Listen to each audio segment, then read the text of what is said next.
वन्देऽहं श्रीगुरो श्रीयुता पदकमलं। हरे कृष्णा। सभी भक्तों का स्वागत है। श्रीमद् भागवतम पुराणम अम्लम यद वैष्णव नाम प्रियम। तो वैष्णवों को जो सबसे ज्यादा प्रिय है श्रीमद् भागवतम पुराण उन्होंने लिखा। इसके अंदर भगवान के शुद्ध प्रेमा भक्ति का वर्णन है। ज्ञान का मिश्रण नहीं है, कर्म का मिश्रण ही है। तो ये उनका महान एक विशेष योगदान है, जीवों के प्रति बहुत बड़ा उपकार है। तो ये वेद व्यास जी के द्वारा ये ज्ञान दिया गया इस फॉर्म में, और वेद व्यास जी से यह ज्ञान प्राप्त हुआ माधवाचार्य जी को। तो थोड़ा माधवाचार्य जी के विषय में चर्चा करते हैं। माधवाचार्य जी, वैसे तो ऐसा वर्णन आता है कि लगभग 1238 ईस्वी में उनका जन्म हुआ था। उनके पिता का नाम नारायण भट्ट और वेदवती माता का नाम वेदवती था। और उडुपी के पास एक क्षेत्र है जिसको पाजक क्षेत्र कहा जाता है, वहां पर उनका जन्म हुआ था। ब्रह्मांड पुराण से कोट करते हुए ऐसा बताते हैं कि हर व्यक्ति को श्रीमद् भागवतम में पूर्ण विश्वास होना चाहिए। श्रीमद् भागवतम जैसे ऐसे अन्य जो पुराण है या ग्रंथ हैं जो भगवान का डायरेक्ट गुणगान करते हैं, साक्षात गुणगान करते हैं, ऐसे सभी शास्त्रों का जो कि भगवान का साक्षात गुणगान करते हैं, आजकल देखा जाता है इसी बात की कमी है। लोग वेदों को उतना सम्मान नहीं देते, उतना उनका ज्ञान नहीं रखते, उनका सम्मान नहीं करते। और इसी कारण से, क्योंकि वेदों की नॉलेज, वेद का अर्थ होता है ज्ञान, और जो कि विद धातु से बना है, विद्या और ज्ञान, और इसमें सभी नॉलेज इसके अंदर दिया गया है। वेदों के अंदर सभी प्रकार का ज्ञान है, और इसके वेदों के अंदर विश्वास ना होना ही हम देखते हैं कि जीवन के कष्टों का एक कारण है। क्योंकि वेद में सारा ज्ञान दिया है। भौतिक जीवन में कैसे सफल हुआ जाए यह भी वर्णन है, ऐसा नहीं है, लेकिन जो इसको प्राप्त करना चाहते हैं, लेकिन जो वैदिक नॉलेज है, लेकिन उसमें वैदिक नॉलेज का एक पार्ट या कह सकते हैं एक अलग से जो महान टेक्स्ट है वह श्रीमद् भागवतम। उसके अंदर भगवान की शुद्ध भक्ति का वर्णन है। तो बता रहे हैं कि उनके अंदर पूरा विश्वास होना चाहिए, वेदों के अंदर विश्वास होना चाहिए, और महाभारत जिसके अंदर भगवत गीता है और जिसको 5वां वेद भी माना जाता है, उसके अंदर पूरा विश्वास होना चाहिए। आजकल ऐसे ही कमी देखी जाती है, और इसीलिए हमको उसका एक कारण यह भी है क्योंकि हम पढ़ते नहीं है। बस हम ये सुनते हैं कि ये प्रैक्टिकल नहीं है। हम ये सिर्फ ये लाइन सुनते हैं कि वेद प्रैक्टिकल नहीं है। वेदों की बातें किसने देखी है, किसने मानी है। अभी कल ही मैं एक लेक्चर सुना था, उसमें बता रहे थे यह ठीक बात है, हम स्वीकार कर सकते हैं कि वेदों के में जो लिखी गई कुछ बातें हम उनको प्रूव नहीं कर सकते, लेकिन यह भी ठीक बात है कि हमारे पास कोई ऐसा प्रूफ नहीं है कि हम उसको डिसप्रूफ भी कर पाए। जब हम प्रूफ नहीं कर सकते और तो फिर हमारे पास ऐसा भी कोई प्रूफ नहीं है तो हम उसको डिसप्रूफ कर पाए। तो समझदारी इसी में है कि वेदों की बात को एज इट इज मान लिया जाए, क्योंकि कुछ ऐसी बातें जो प्रूफ हो चुकी हैं और कुछ ऐसी बातें जो आने वाले समय में प्रूफ हो जाएंगी। वेदों में जो ज्ञान दिया है सब ज्ञान सही ज्ञान है। वेदों में भविष्यवाणियां की गई है। वेदों में वर्णन आता है सम्राट अशोक का, चाणक्य गुप्त का, ईसा मसीह का, जीसस क्राइस्ट का, प्रॉफिट मोहम्मद का, चाणक्य का। वेदों में वर्णन आता है पेड़ों में जीवन है। वेदों में वर्णन आता है भूगोल, पृथ्वी गोल है। वेदों में वर्णन आता है काउडंग एक एंटीसेप्टिक है। वेदों में वर्णन आता है कि एक फायर बैक्टीरिया होते हैं। ये सारी बातें अब विज्ञान के द्वारा प्रूफ की जा चुकी हैं, और सभी जो बातें हैं वह सभी प्रूफ की जा चुकी हैं। आगे कुछ प्रूफ होंगी, कुछ प्रूफ की जा सकेंगी, और कुछ नहीं भी की जा सकेंगी। तब भी हम उसके एग्जिस्टेंस को डिनाई नहीं कर सकते, क्योंकि हम प्रूफ नहीं कर सकते। क्योंकि अगर हम किसी से पूछें कि आप जिस खानदान में है, जिस जात में है, जिस कास्ट में है, उसमें आने पहले 10 पीढ़ियों पहले किसी का नाम भी बता पाएंगे? नहीं नाम बता पाएंगे। लेकिन नाम रिकॉर्ड होता है। जब से लिखाई शुरू हुई है तब से नाम अगर देखेंगे 10-15 जनरेशन का तो आपको मिल जाएगा, 5-7 को तो आसानी से मिल जाएगा। यहाँ पर धरा संस्कार करने के बाद हरिद्वार में जाया जाता है, वहां पर नाम इत्यादि लिखाया जाता है, गया में जाया जाता है, तो वहां पर अभी भी आप देखेंगे कि आपको 5-7 जनरेशन तो आसानी से मिल जाएगा। ढूंढना पड़ेगा, मेहनत करना पड़ेगा, लेकिन मिल जाता है। माधवाचार्य क्या कहते हैं, वो बोलते हैं द्वैतवाद। उनकी फिंगर हमेशा ऐसे 2 फिंगर वो रहती हैं कि एक विष्णु है और एक जीव है। वो हमेशा द्वैतवाद ऐसे ऐसे प्रकट करते हैं, एक विष्णु है और एक जीव है, दोनों में भेद है। और ऐसे बताते हैं वो मायावाद फिलॉसफी को कैसे डिफीट किया करते थे कि मायावादी अगर उनके पास आकर कहते थे दूध का 1 गिलास है, पानी का 1 गिलास है, बोले दोनों को मिक्स कर दो, हो गया ना एक, हो गया ना एक, आप दोनों को अलग कर सकते हो गया ना एक। तो ये कहते थे ठीक है एक हो गया, आप दोनों को एक ही गिलास में डाल दो। तो बोले वह तो संभव नहीं है, अगर एक हो गया तो एक गिलास में डाल दो। बोले तो क्या क्या फर्क आ गया? फर्क आ गया, क्वांटिटी बढ़ गया, यानी डिफरेंस है।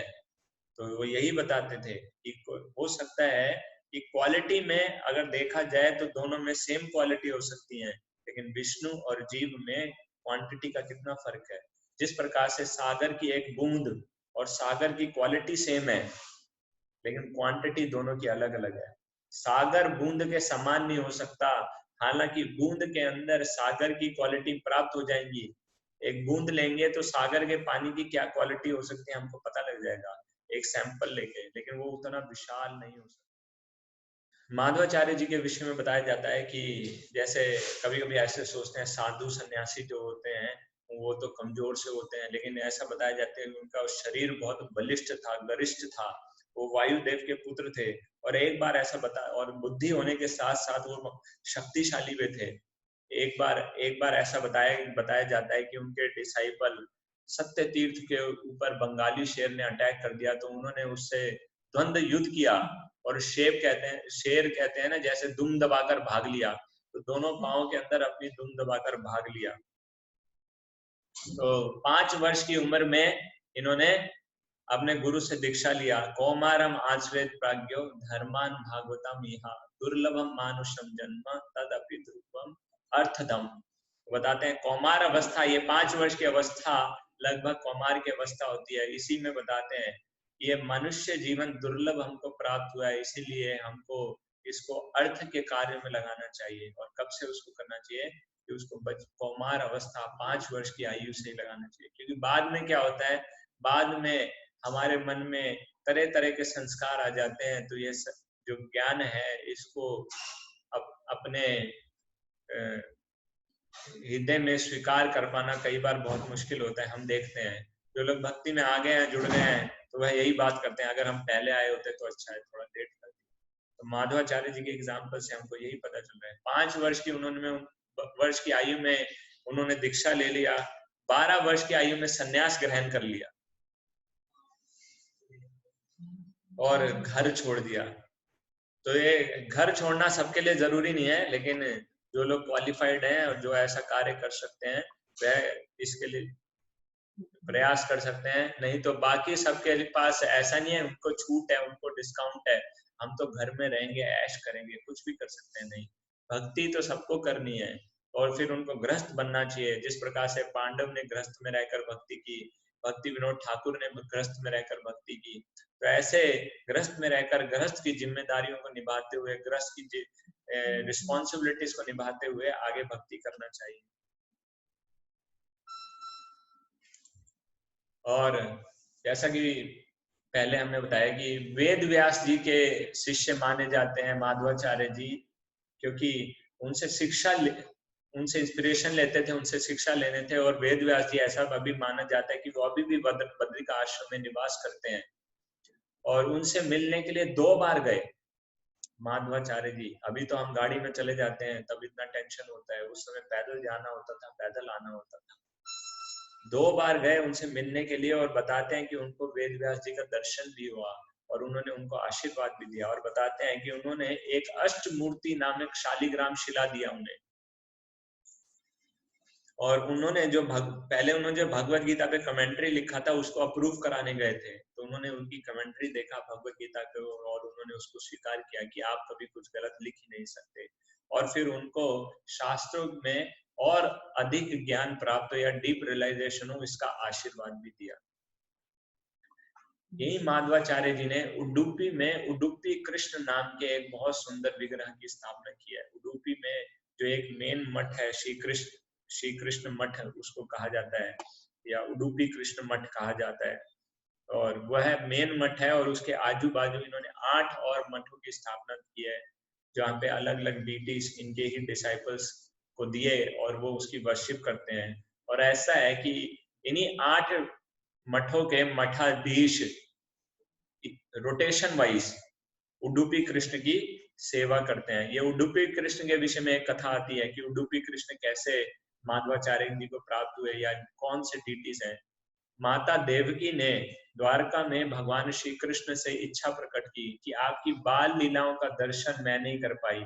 जब आप माता यशोदा के सामने सुंदर बाल लीलाएं प्रकट करते थे, उस समय मैं जेल में थी, तो मेरे को वो सौभाग्य प्राप्त नहीं हुआ।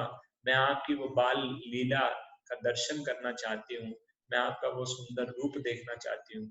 माता देवकी की इच्छा को पूर्ण करने के लिए भगवान श्री कृष्ण ने अपना बाल रूप लिया, कुछ बाल लीलाएं की, और वैसे ही कुछ लीला की, जैसे माखन खाना, माखन चुराना।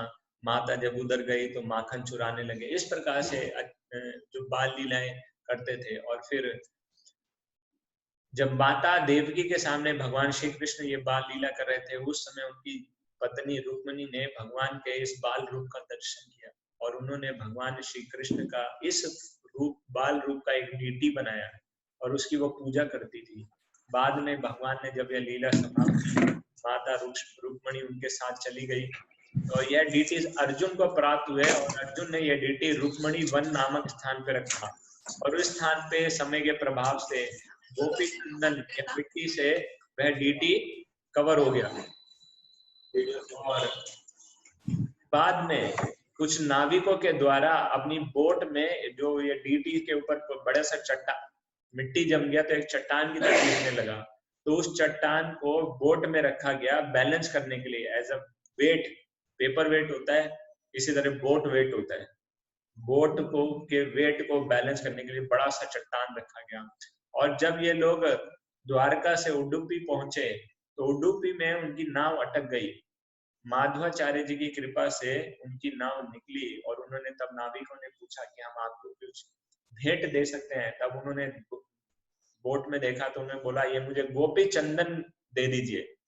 उडुपी से द्वारका गोपी चंदन उन्होंने लिया। डिसाइपल्स ने उन्हें उठाया, ले जा रहे थे। समुद्र के किनारे वह उनसे छूट कर गिर गया, और उसमें से डीटी प्रकट हो गए। और बाद में 30 डिसाइपल्स ने वो डीटी को उठाने का प्रयास किया, तब भी वह उठा नहीं पाए। और फिर बाद में माधवाचार्य जी आए, माधवाचार्य जी ने उस डीटी को उठाया, उसको गले लगाया, और तब वह उनको लेकर गए। और उडुपी में, जो कि 2-2.5 किलोमीटर दूर है बीच से वह मंदिर, वहां पर उन डीटीज को स्टैब्लिश किया। उनकी पूजा आज भी होती है, लगभग 800 साल होने वाले हैं। आज भी उडुपी कृष्ण का दर्शन किया जा सकता है उडुपी मठ में। और हमारे संप्रदाय में विशेष रूप से जो गौड़ीय वैष्णव संप्रदाय हैं उनमें, और माधवाचार्य जी के संप्रदाय में चैतन्य महाप्रभु ने उनकी टीचिंग्स को बहुत इंपॉर्टेंस दिया है, और उनकी विशेष रूप से 9 टीचिंग्स को स्वीकार किया है, जिसको हम अपने संप्रदाय में भी अप्लाई करते हैं। और जिसमें जो सबसे महत्वपूर्ण है वह बताते हैं कि सबसे पहले कि केवल कृष्ण है जो परम पुरुषोत्तम भगवान श्री कृष्ण है, इसमें कोई दो राय नहीं है।